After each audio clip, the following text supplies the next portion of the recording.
L'objectif de la vidéo est de voir comment on peut compresser des images en low avec l'outil Image Compressor. Donc là, j'ai 3 photos. Donc ça, c'est un truc qui arrive régulièrement. Ce sont 3 photos de l'ASS qui s'est déroulée la semaine dernière, qui m'ont été envoyées par un collègue. Et vous voyez, celle-ci, elle fait 8,4 MO, celle-ci aussi, celle-ci aussi. Donc c'est des images assez lourdes et du coup, c'est pas exploitable pour mettre sur notre site internet. Et puis, il y a aussi le problème du nom. Il faudrait renommer ces images pour leur donner un nom un peu plus lisible pour le SEO, par exemple, sur Google Images.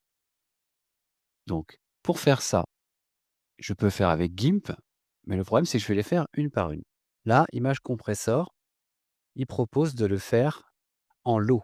Donc là, c'est img-compress.page avec un s.dev et je vais commencer par régler ce que je veux qu'il fasse comme travail. Par exemple, mes originaux sont du JPEG. Là, je vais lui demander de me faire du WebP. Donc ça va réduire la taille de l'image. Ensuite, une fois que j'ai choisi ça, je peux gérer quelle qualité je veux.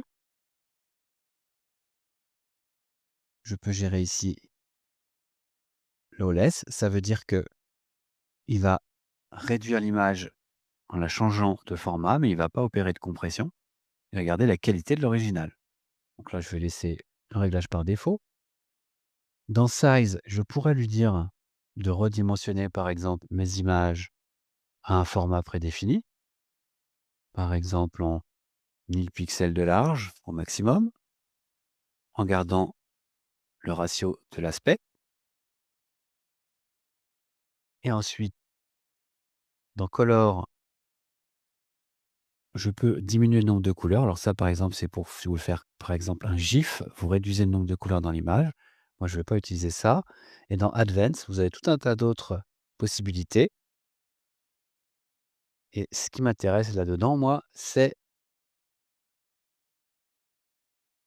ici, je peux lui dire de renommer les fichiers. Donc là, par exemple, je les renommer ASS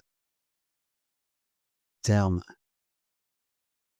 Alors pas d'espace et pas d'accent dans les noms de fichiers. Et il va rajouter un numéro. Donc là, j'en ai 3, ça va me faire 1, 2, 3. Ensuite, une fois que j'ai réglé tout ça, je vais envoyer ici mes 3 images.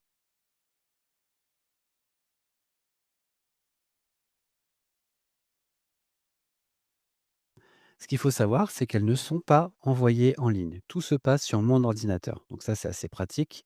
C'est-à-dire que même s'il y a des têtes d'élèves sur mes photos, elles ne seront pas envoyées sur internet. Ensuite, une fois que c'est fait, eh bien, je peux télécharger soit une par une, soit les 3 photos ici.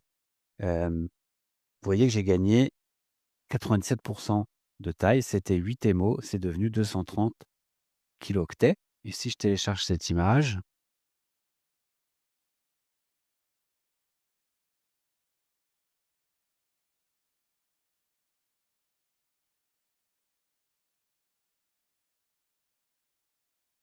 ici,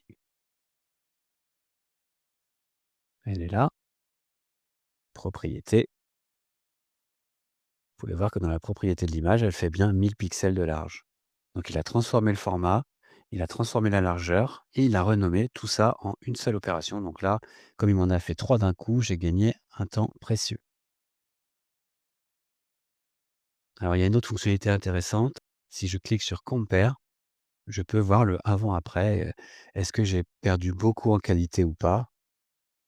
Là, honnêtement, le résultat est quand même intéressant. Vous voyez que c'est toujours de bonne qualité pour envoyer sur internet. Alors après, là, il faudrait que je recadre. Donc, on voit le photographe en nombre ici. Mais sinon, le résultat est satisfaisant. Et voilà.